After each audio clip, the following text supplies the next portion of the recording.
Vous venez de subir une double mastectomie, perte des 2 seins due au cancer. De devoir face à la perte physique et émotionnelle de votre identité et de votre image corporelle s'est élevé à être une expérience personnelle intensément pénible et épuisante.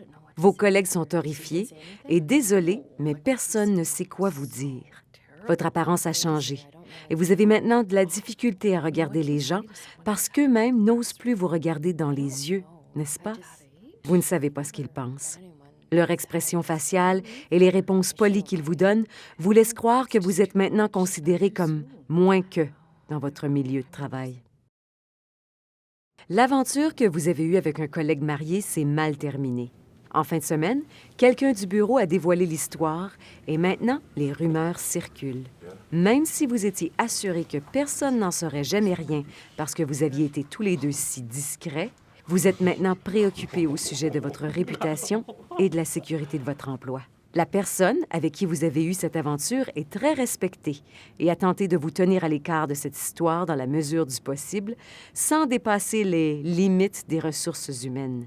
Mais vous êtes sûr qu'autour de vous flottent des termes tels que « facile »,« raté » et « sans scrupules ». Votre enfant est en prison. Il est aux prises avec un problème de toxicomanie depuis plusieurs mois et les choses se détériorent.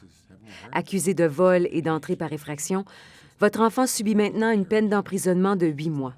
Vous avez le cœur brisé, vous êtes dans un état très agité et tout le monde au travail est au courant de la situation.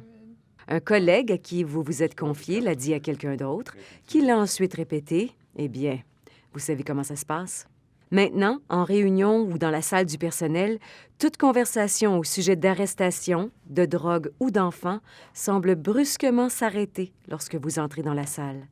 Vous savez que les gens vous regardent, qu'ils parlent de vous, et vous vous sentez misérable.